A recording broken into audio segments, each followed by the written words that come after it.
That's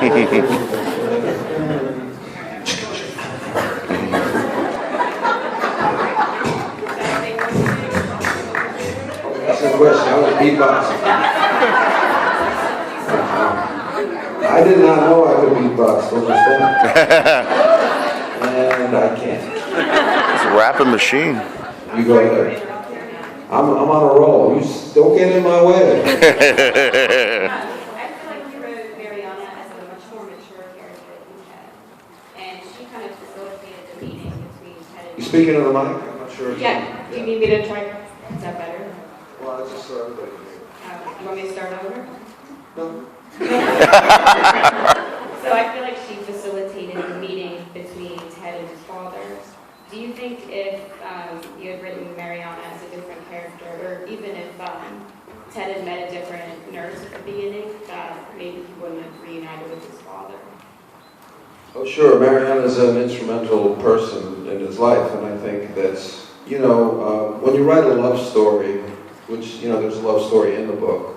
I wouldn't classify the book as a love story, but it's certainly a main part of the book. Coming from Hollywood and having done what I've done for so long, it's enough for people to be like good looking and then, oh yeah, of course they're in love.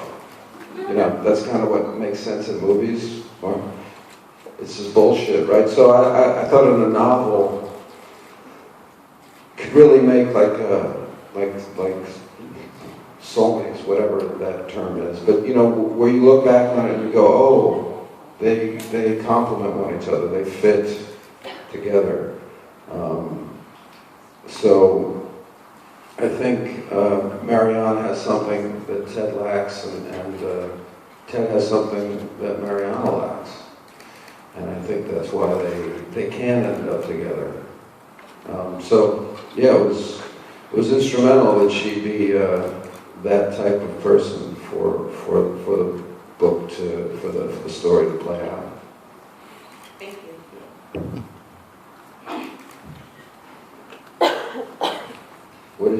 Are you part of the Star Trek command? Yes, I'm Captain Janeway. You're a captain? Do I have to stand? Salute.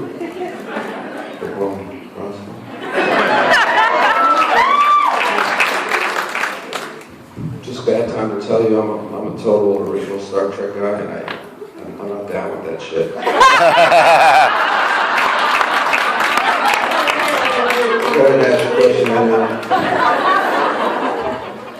James T. Kirk or nothing. I noticed you... I mean William Shatner or nothing. Go ahead, you go. Your turn. I noticed you referenced Peanuts and Charlie Brown in your book. Do you have a reason for that? Do you like Peanuts? I love Peanuts. I hope you're saying peanuts.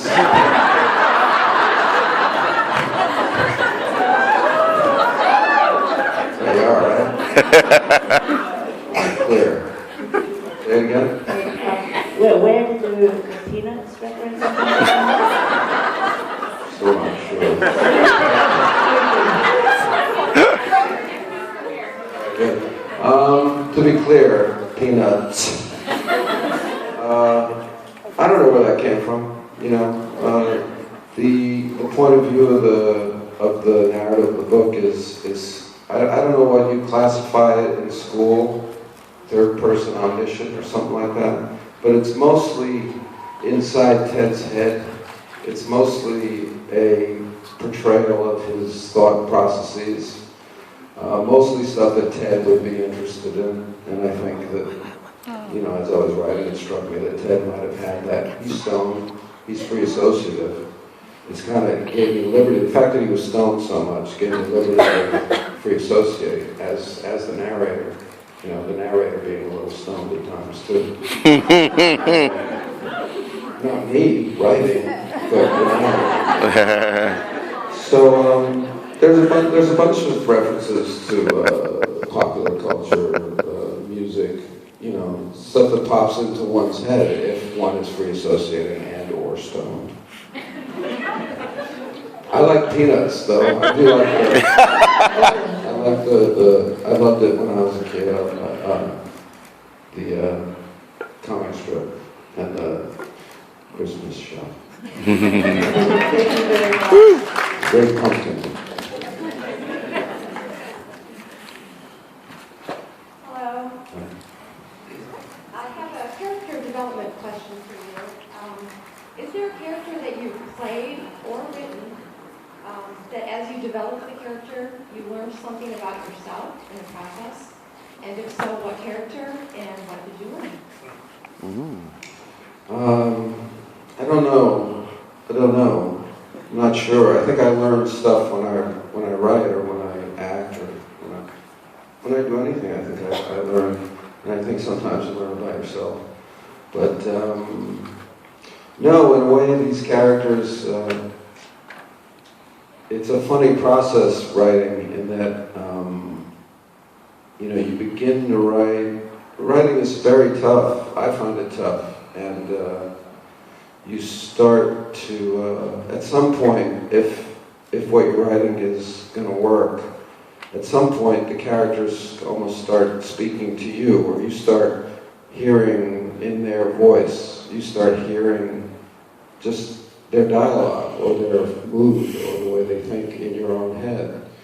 And that's exciting. That's like the exciting part where you go, okay, I'm going to be able to get through this nightmare of trying to write this thing. But learning, I don't know about learning. Maybe. I mean, sometimes when I read it, like I read it just now, I go, that's smarter than I am. That's the funny thing about writing is like you have a chance to, it's almost like when you write a letter and you're like, I wish I was that person, the guy who wrote that letter. It's almost like you have time to compose yourself. There's many days and months of thought that is kind of sedimenting in here that's smarter than I am in the moment right now, or then, or whenever. So I don't know if I learned it, but sometimes it's almost like somebody else wrote it, and I go, oh, that's interesting. Thank you. Hi.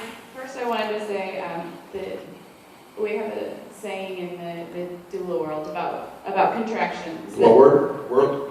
Doula. Oh, the doula world. Yeah. Oh, I know what a doula is. That's awesome. We have a saying that the contractions can't be stronger than you because they are you. And it's kind of... steal that shit. It's fairly amazing. No, that's what I was just going to say, is that the things that you create can't be smarter than you because they are you. Yeah, but we exist in time, in a present moment, where I can only be as smart as I am right now. But this represents like months and months of me trying to be smart. Therefore, it's smarter than me.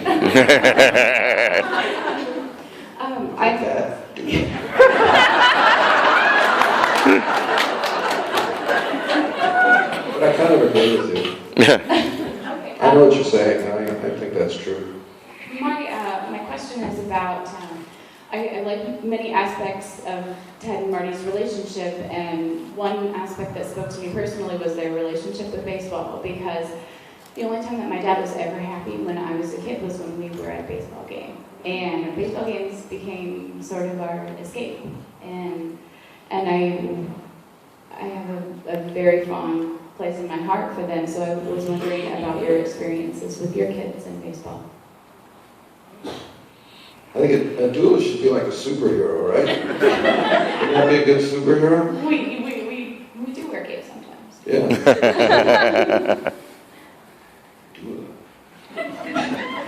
We can talk about it later. Yeah.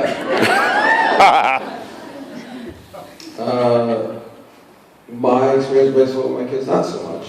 Not so much. It was more from my own experience. I feel like I'm not, I never was, I haven't been the type of parent that tries to replicate certain experiences for my kids, to try to let it happen. And if it happens, you know, it's like, we're going to the ball game, we're going to have a fucking good time. You know, it just doesn't happen that way. I mean, when it happens, it's great, you know, and if it happens organically, it's great. But, you know, I realized early on that, like, you know, my kids weren't that into it. You know, they take it or leave it. So that's cool. That's, you know, I'm sure we have found other things to, and when they write their books, they'll be, you know, writing about that. Mm-hmm. But my dad and I, you know, we weren't fans really. We were players of the game, really, and we bonded over that. So, Yeah. I mean, I was a fan. I was a but, player. yeah, I was a fan, but my dad was nothing. My dad was nothing like Marty, temperamentally, or, you know, even as a fan. You know, I grew up in a time when there was really not much sports on television. There wasn't a lot of sports that you could access. You know, it was a different mass media world, right? So we were playing it more than we were watching it, and doing it more than being fans of it. But he was a pitcher on a Puerto Rican softball team in New York, which is true. That's in the book. That's biographically true of my dad. He was an excellent softball pitcher. That's amazing. Yeah, and that's about it for the biography of my dad in the book. But he was actually Gringo #1. My best friend's father was Gringo #2. Maddie. There were only 2 Gringos on the team. And I love your description of throwing to second base on the catcher. So, From behind the ear. Yeah, there you go. thank you. Sure. Ooh. Hi, I'm a longtime X-Files fan, and I'm also a librarian, so this is like everything I love rolled into one. Dewey Decimal that shit right now. How do you figure out the Dewey Decimal number? Anybody remember that? All right. Look at you, it's easy. Somebody gave me a really nice present, and I'm not asking anybody else to do this. Seriously, I know you're all very generous and sweet, and I know that some of you are going to want to do it. But please, you don't have to, I'm not asking for it. But for Holy Cow, they gave me a pen with the Library of Congress number of the book. Is that Mandy? It's clever, right? Please don't do it. Mandy. That's great. Anyway, your turn. Thank you. I love the at times comical frailty that's in this book, but you wrote something in particular that really stood out. You wrote, poetry has truth and lies and is therefore truer than science, a more encompassing discipline. And I just wondered if you could maybe speak about any poets that you draw inspiration from, and also what are you reading these days? Scripts. It's homework. Poetry. Yeah, I mean, poetry to me is. I was actually just talking to my daughter about this. Poetry is kind of trying to put into words what can't be put into words.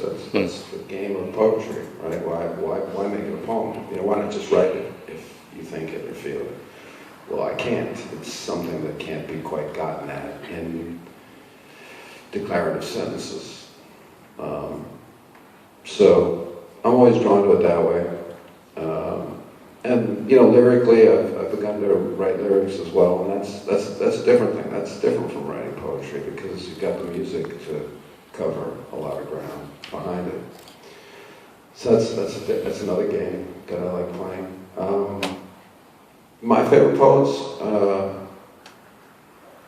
you know, I'll name a couple, but I don't want it to be exclusive, you know, because if you ask me tomorrow, I might name different ones. Yeah, so, I mean, it's coming to mind when I was in high school, I like John Berryman a lot, I like John Ashbery a lot, all poets named John Donne. We'll go to John's today. Emily Dickinson. Her friends call her John. She's good in the John. And has there been anything that you've read recently that you enjoyed? I've been on a nonfiction tip.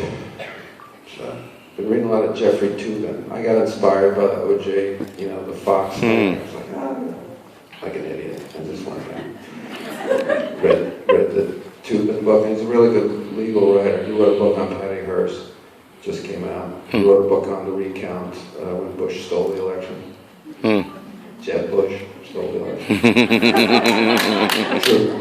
Read the book. So I've been on a nonfiction thing. Yeah. Thank you. Such a razor's edge to get right. If you haven't lived it, how do you get the funny through all the painful spots and the pain to come through all the humor? I don't, that's just like, it's a thing, I guess. I don't know. I guess I'd just say thanks for saying that. I don't know. It's just, it's a voice. It's like, that's the writing part, it's timing. A lot of it is, in a book like this, it's the timing of it. It's timing in the writing, when to lighten it up, when to go for a moment, when to go for a joke, when to let it lie. I mean, I think I had enough points in the book where I didn't try to rescue it from being as sad as it is, and I adapted this from a screenplay that I wrote, so there's a lot in it that isn't in the screenplay that I was surprised by, and some of that was in descriptions of the children when they're sick, of Ted when he's sick as a boy, and of Mariana's daughter. She has a chapter that she narrates, and I found that to be very moving to me to write. So I don't know. I can't answer your question, but I just talk about it a little bit. So I hope that was enough.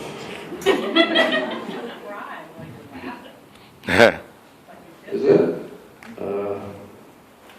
Yeah. Well, thank you. I think that's what.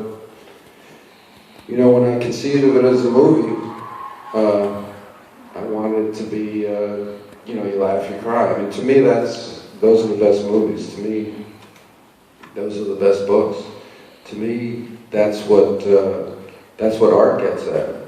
So I think everything I try to do would have both those things. That's just where I go. So I would think I'm going to trump that kid.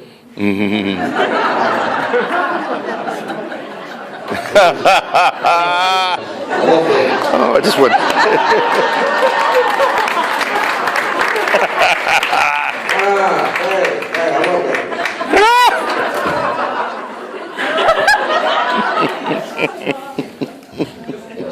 Hey, I love that. Everyone else is talking about your book, the next file, but I just wanna hear you say motherfucker. You want to hear me say that? Yeah.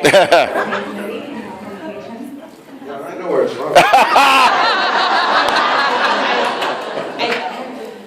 Are you recording it? I see what you're doing. I YouTube say it all the time. I'm tired of seeing myself say that everywhere. So put that down and I'll say it. You put it up. You got there's plenty of me out there saying that. But do you have a question? No.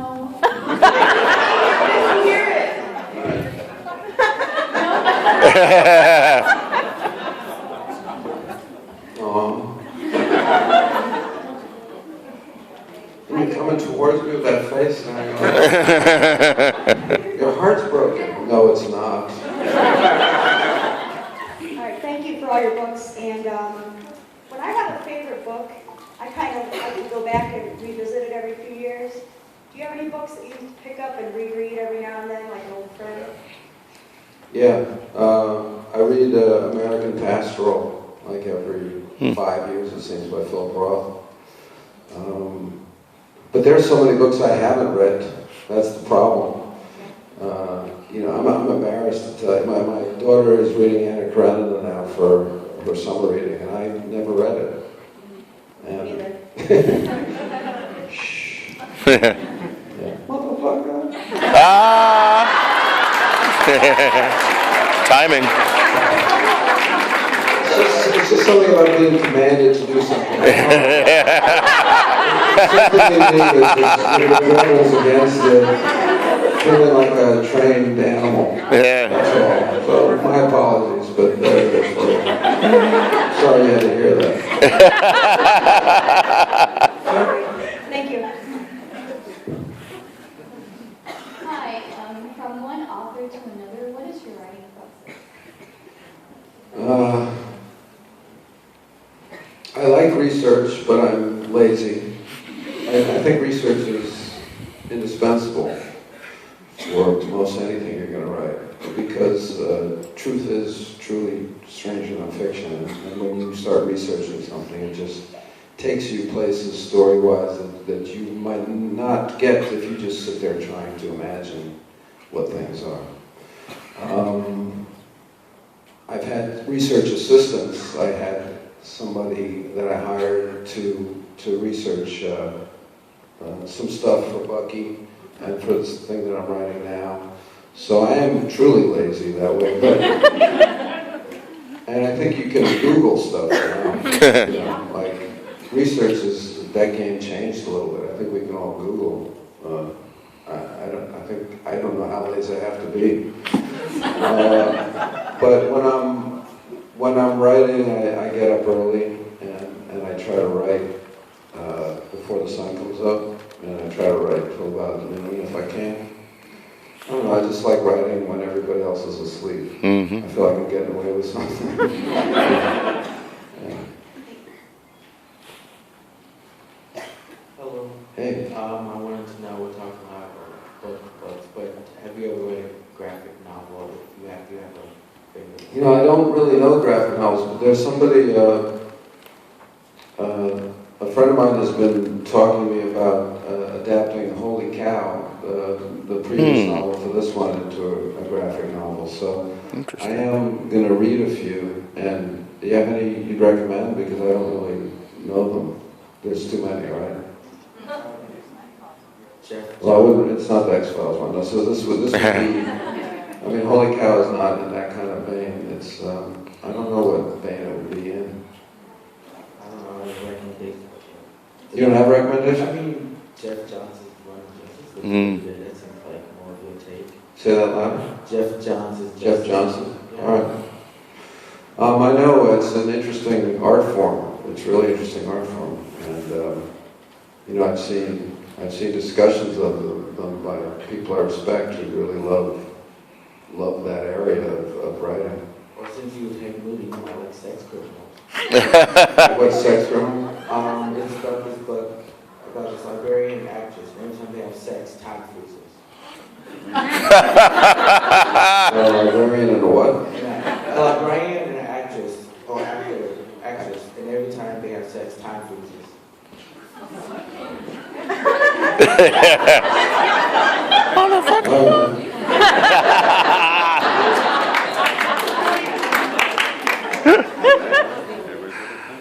Is it Catwoman? Black women. Look close, you know. I'm dating myself with Catwoman. No, not really. No? Timeless. Yeah. Julie Newmar.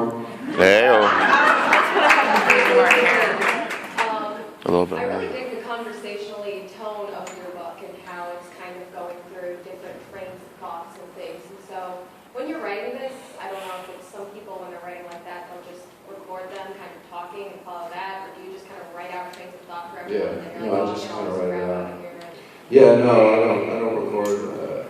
I don't record. I don't talk when I'm writing. I'm just, and I don't. I'm not a touch typist. I'm still a hunt and pecker. All right. Yeah, it's tough because I will get going so fast that I'll have to actually pick up a pen to write it down and transcribe it. Multimedia. Yeah. There you go. Yeah. So no, I don't talk it out. I just kind of hear it and write it. Good job. Yeah. Thanks.